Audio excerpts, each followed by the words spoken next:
Hello everyone, my name's Phineas the DM, and I thought I'd do a different video this time. So the last video I did, I showed off the digital tools I use for my D&D games. So I thought I'd do a separate video now to discuss the tools I actually use physically in-game. The first thing, obviously, everyone pretty much needs are dice. I have a lot of dice. However, I don't actually use any of these dice. I have specific Dungeon Master dice. So I have that. I have some nice metal ones here as well. And I also have these fancy ones. Let me just take this off. And I have dice like that. If it will focus. Yeah. So I have dice like this. So I mainly use them as my DM dice. I like to have a specific set of dice for the circumstances. The next thing I have, just move out of the way. Next thing I have is actually a inspired a little bit by Dimension 20. I have a box of Doom. This is for any major rolls and anything kind of anything that might be dangerous. And in there, I actually have a very big D20.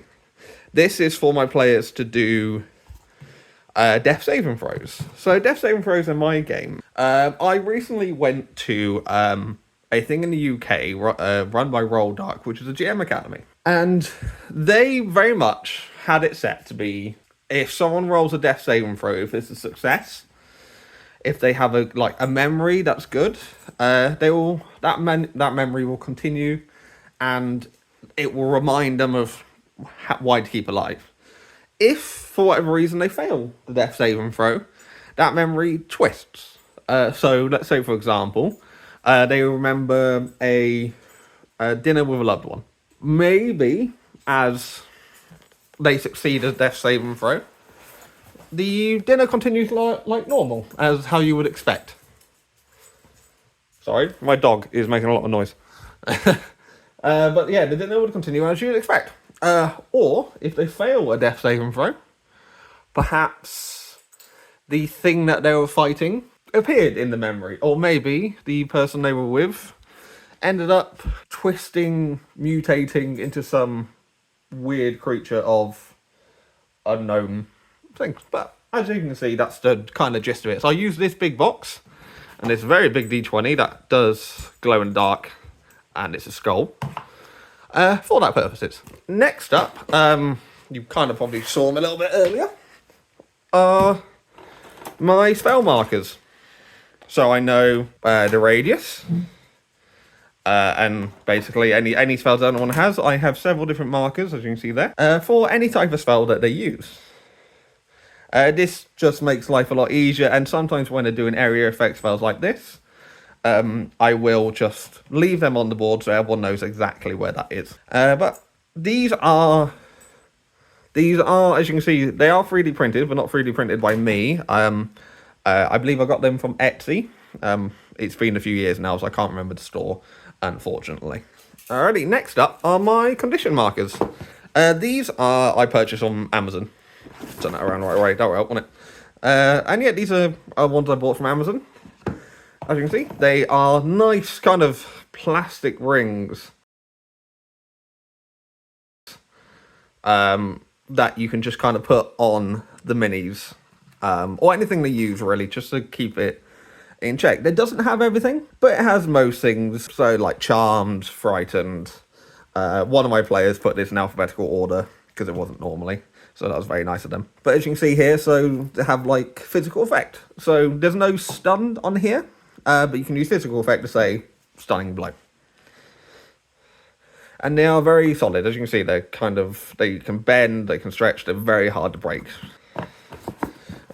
I'm going to show now one of the only books I actually have. I'm very much a digital DM. I use D&D Beyond.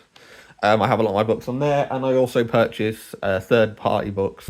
So, this is the one I bought in, I think it was Birmingham Comic Con. I bought this book. As you see, it's a book of non-player characters. And it's just got a selection of NPCs that can appear in your game. So, that's obviously one shot adventures of the book. But let's say, okay, random NPC, if I'm ever stuck. And I can use these to put in a lot of random NPCs. So if the party ever kind of take me by surprise, or I sometimes use this book to come up with an NPC that I know is coming up. Because this will have backstory, and it will contain little bits of information about them as well. Move that out of the way. Next up, I actually have fancy parchment paper. Because I found this on Amazon. This seemed a lot easier system for me to do it the old-fashioned way, which is tea-stained paper, which, as you can see, I have done. I have tea-stained paper and burning it around the edges. But I thought, why not make life easier on myself and using this to kind of print off any letters or anything that may appear in the game. Next up, I have these. I don't rarely use these, I'll be perfectly honest, but this is potions.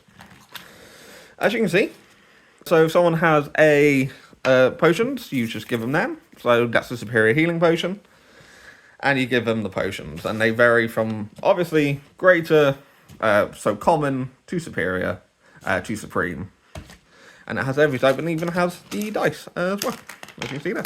I dropped one. That's not good. So yeah, I'd like to, whenever the players purchase a potion, I'd like to pop them in front of them for the session. Just so it reminds them that they have potions. Often they do put it in D&D Beyond, so it's not a big issue. Next up, I have a bag of coins. This was, I found a video online, which was about someone's inspiration system. I believe it was on TikTok, actually. I can't remember exactly, unfortunately, because, again, it was a few months back. But it was an inspiration system where someone used coins. And instead of doing the old-fashioned inspiration system where someone got advantage on a roll because they did something clever that the DM didn't expect. And so, like the normal inspiration thing, a lot like how probably like Baldur's Gate 3 does its inspiration system when it does something to do with their background. For me, I use these coins. So this is the inspiration system for my game, very much inspired by what I saw on the other videos, was everyone gets a coin. So how many players you have gets a coin, and the DM gets a coin as well. So what happens in this instance is every player would roll a d6, 1 to 5 to keep a coin, and 6 it goes to the DM, and you get to spend them in certain ways. The caveat to that is, if any player should use a coin, it goes to the DM. And if the DM uses a coin, it goes to the player. And it's pooled, so everyone has the chance to roll a check with advantage, but they can't do that again for the day, or max the damage roll. And yeah, these are the coins I bought, just to show that on my screen. Next up, we have my dice tray. This is the dice I use. These dice, actually, are not ones I actually use for D6s, but I actually got those dice for when I did which game did I do? I believe it was 10 candles. I did a game of 10 candles. Because these, once you charge them with UV lights, charge up, and they glow. Right, now I'm going to move over. I have a 3D printer. This obviously allows me to do all my minis.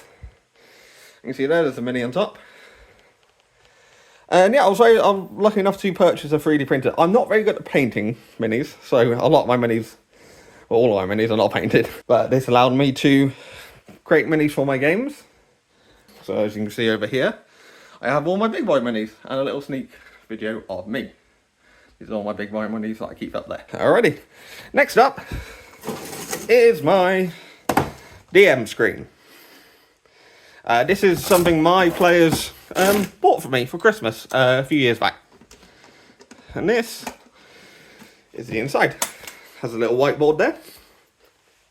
And obviously has initiative markers that I can pop on the top because they're slits on the side. Magnets there so I can put bits of paper on top as well. that there is a box of minis. But, as we move over, that's a mess. That is what I use for my D&D games. And these are things I accrued over the years. I didn't have all this straight away. When I first started as a DM, I had large graph paper that one of my players donated, and dice. And that was it. I didn't even do D&D notes back then. All I did was come up with an idea during work, remember it, get to the D&D session and run it. Safe to say the first campaign didn't go terribly well, but I've improved a lot since then. And yeah, so I hope everyone enjoys the video. This is obviously a live video, so the audio may not be as good, which I do apologise for. But yeah, thank you for watching, and I hope everyone enjoyed. Alright, bye bye.